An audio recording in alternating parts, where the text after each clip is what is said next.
के लिहाज से अगर बात की जाए तो हम बात करते हैं अरावली की पहाड़ियों को लेकर, उसको बचाने को लेकर जमकर विवाद छिड़ा हुआ है। इसको लेकर सियासी पारा भी इस वक्त हाई है। कांग्रेस लगातार इस मुद्दे पर सरकार को घेर रही है, तो वहीं दिल्ली में अरावली विवाद के बीच केंद्रीय पर्यावरण मंत्री भूपेंद्र यादव का बड़ा बयान सामने आया है। उन्होंने स्पष्ट शब्दों में कहा है, अरावली क्षेत्र में किसी भी तरह की कोई छूट नहीं दी गई है और ना ही दी जाएगी, बल्कि इनको संरक्षण करने के लिए सरकार पूरी तरीके से प्रतिबद्ध है।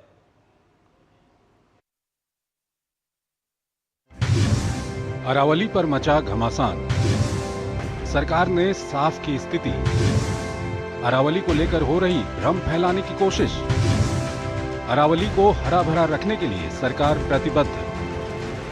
अरावली पर्वतमाला को लेकर चल रही चर्चाओं और उस पर फैले भ्रम के बीच केंद्र सरकार ने साफ कर दिया है कि अरावली क्षेत्र में किसी भी तरह की कोई छूट नहीं दी गई है और नहीं दी जाएगी।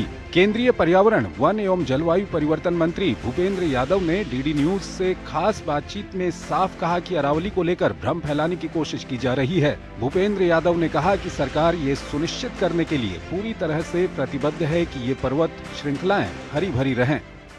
100 मीटर का अर्थ कुछ लोगों ने मीडिया में चैनल, रील और यूट्यूब के माध्यम से एक भ्रम फैला दिया कि केवल 100 मीटर ऊंचाई है वो तो पर्वत होगा, बाकी पर्वत नहीं होगा। 100 मीटर का अर्थ है कि पर्वत के शिखर से लेकर न्यूनतम 100 मीटर होना चाहिए, पर्वत के शिखर से लेकर और धरातल तक। तो धरातल कहाँ माना जाएगा? तो उस जिले का जो पूरा धरातल होगा उसकी न्यूनतम हाइट उस धरातल को मानी जाएगी। कुछ लोग झूठ और भ्रम फैलाना चाहते हैं। हम लोग ये चाहते हैं कि अरावली का इकोलॉजी सिस्टम रहे। हमने green Aravalli wall, green Aravalli project के विषय को शुरू किया है। स्वयं प्रधानमंत्री जी ने 2 बार दिल्ली के रिज में अरावली में वृक्षारोपण लगातार पिछले 2 एनवायरनमेंट डे में किया है। पिछले दिनों अरावली क्षेत्र की इकोलॉजी रेस्टोरेशन के लिए हमारे द्वारा लगातार वर्कशॉप की गई है। बल्कि इस निर्णय में भी उन्होंने जो ग्रीन अरावली प्रोजेक्ट है, ग्रीन अरावली प्रोजेक्ट में उसी को ग्रीनिंग करने का जोर दिया जाएगा जो अरावली का डिग्रेडेड फॉरेस्ट हो गया है और अवैध माइनिंग की गतिविधियों के कारण प्रभावित हुआ है। उन्होंने कहा कि कुछ लोग 100 मीटर पहाड़ को लेकर जनता में भ्रम फैला रहे हैं। 100 मीटर पहाड़ का मतलब है पहाड़ की चोटी से लेकर जमीन के स्तर तक और उस बिंदु तक जहां उसका स्थायी आधार जमीन पर स्थित है, जिसमें पूरी संरचना शामिल है। अरावली को लेकर कानूनी प्रक्रिया कोई नई नहीं है, बल्कि 1985 से इस पर याचिकाएं चल रही हैं। इन याचिकाओं का मूल उद्देश्य अरावली क्षेत्र में खनन पर सख्त और स्पष्ट नियम लागू करना रहा है, जिसका सरकार पूरी तरह समर्थन करती है। भूपेंद्र यादव ने कहा कि इस मामले को कांग्रेस अलग मोड़ देना चाहती है, लेकिन कांग्रेस को अरावली को लेकर वाकई चिंता है तो ये मामला अदालत में है, कांग्रेस अदालत में जा सकती है। सरकार तो नियम कानून से चलती है। मैं कह रहा हूँ सारे नियम वही हैं, कोई नियम स्थगित नहीं हुआ है, किसी नियम में कोई परिवर्तन और शिथिलता नहीं है। हम प्रोटेक्टेड एरिया को पूरी तरीके से फॉरेस्ट करने के लिए, फॉरेस्ट के डिग्रेडेशन को आगे बढ़ाने के लिए पूरी तरीके से प्रतिबद्ध है। और मैं तो कह रहा हूँ कि विषय अभी भी न्यायालय में ही लंबित है। अगर कांग्रेस को दिक्कत है तो वहाँ अपना विषय रख दें।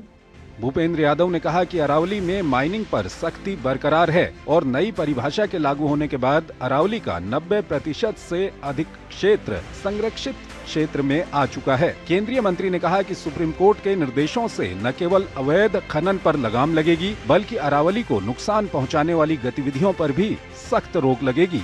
उन्होंने कहा कि सरकार पिछले 2 साल से ग्रीन अरावली पहल चला रही है और इसके लिए प्रतिबद्ध है। तापस भट्टाचार्य के साथ bureau report, DD news.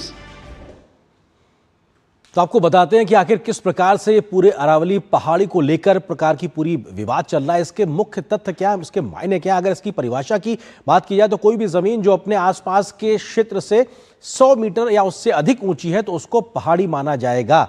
Aravalli की पहाड़ी के तौर पर उसको परिभाषित माना जाएगा, उस दिशा में उसको माना जाएगा। ये एक प्रकार से तय हुआ। इसी प्रकार से कुछ और तथ्यों से आपको बताते हैं, अरावली का अगर विस्तार की बात की जाए तो ये क्षेत्रफल लगभग 1.44 लाख वर्ग किलोमीटर तक फैला हुआ ये विस्तार है।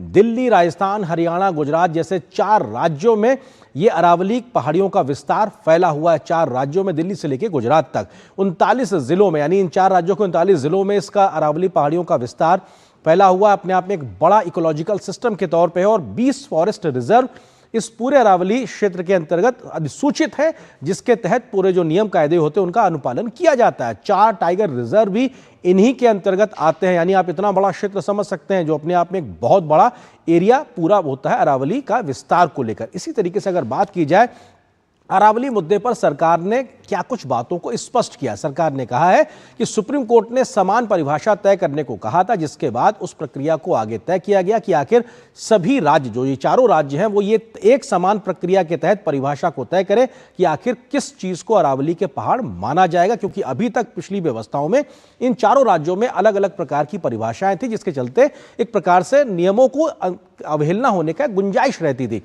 पर्यावरणविदों की रिपोर्ट दी गई सुप्रीम कोर्ट में, जिसको कि सुप्रीम कोर्ट ने माना है और ये केंद्र सरकार के माध्यम से ये पूरा काम आगे बढ़ा। उसके बाद क्या आगे बात होती है वो अभी आपको बताते हैं। सरकार ने कहा कि पहाड़ी का आधार खत्म होने के बाद का जो 100 मीटर का एरिया होगा, यानी कि कोई पहाड़ अगर इस प्रकार से खत्म हो रहा है और जहां खत्म हो रहा है उसकी ढलान, उसके बाद 100 मीटर का जो एरिया होगा वो अपने आप में अधिसूचित होगा, यानी संरक्षित होगा। वहां किसी प्रकार की माइनिंग नहीं होगी और बॉटम से लेकर टॉप तक जो भी पहाड़ी है वो और उसके ढलान खत्म होने के बाद का जो 100 मीटर का एरिया होगा वो एक तरीके से संरक्षित रहेगा। ये सीधे तौर पे बात कही गई है और इसको सुप्रीम कोर्ट ने भी स्वीकार किया है।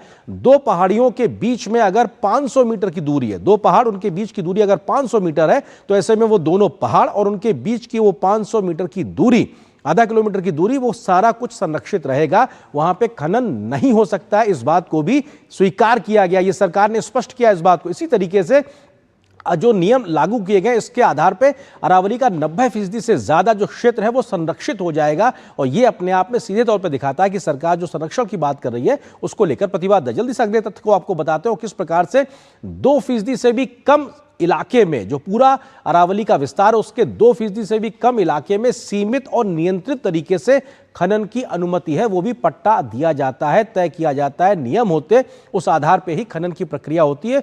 पूरे इलाके के 2% से भी थोड़ा कम में एक प्रकार से ये प्रक्रिया फिलहाल चल रही है। तो अरावली सरकार को मुद्दे को लेकर सरकार ने स्पष्ट किया, लेकिन अन्य जो भी नियम है उसके आधार पर भी कहीं ना कहीं इस पूरे संरक्षण को करने में मदद मिलती है। उसके तहत दिल्ली एनसीआर में पूरी तरीके से खनन पे प्रतिबंध लगा हुआ है। एक बात, यानी कि अलवर तक का जो इलाका, जो गुड़गांव और फरीदाबाद से लेकर आगे अलवर तक जाता है, उस पूरे इलाके में खनन नहीं हो सकता। इसी तरीके से एक और नियम भी है जिसके तहत वाइल्ड लाइफ क्षेत्र में खनन प्रतिबंधित होता है, क्योंकि वो संरक्षित इलाका होता है और ऐसे में भी वहां पे ये खनन की गतिविधियां नहीं चल सकती हैं। टाइगर रिजर्व जो क्षेत्र होता है उसमें भी एक प्रकार का ऐसी गतिविधियों को प्रतिबंधित किया गया, तो वहां पर भी खनन की प्रक्रिया नहीं होती है। प्लांटेशन लगातार, अरावली प्लांटेशन के आधार पर सरकार लगातार एक ड्राइव चला रही है बीते कई वर्षों से। उसके तहत उन इलाकों में खनन की अनुमति नहीं है, तो उसके बाद भी एक बड़ा इलाका है जो एक प्रकार से अधिसूचित है। नया खनन पट्टा नहीं दिया जाएगा, सुप्रीम कोर्ट ने साफ तौर से अपने आदेश में कहा है और यह भी कहा है कि जो पुराने पट्टे हैं, अगले तथ्य में आपको बताते हैं कि जो पुराने पट्टे हैं उसकी भी तकनीक के आधार पर लगातार मॉनिटरिंग, निगरानी होगी ताकि किसी प्रकार के नियम की अवहेलना ना होने पाए। तो ये अपने आप में बड़ी बात है। तो इसी पूरी बड़ा जो विषय है अरावली पहाड़ी को लेकर एक प्रकार से भ्रम था, सरकार ने उस पर स्पष्टता दी है, नियम कायदे कानून की बात रखी। इसी विषय पर हम करेंगे बात। इसी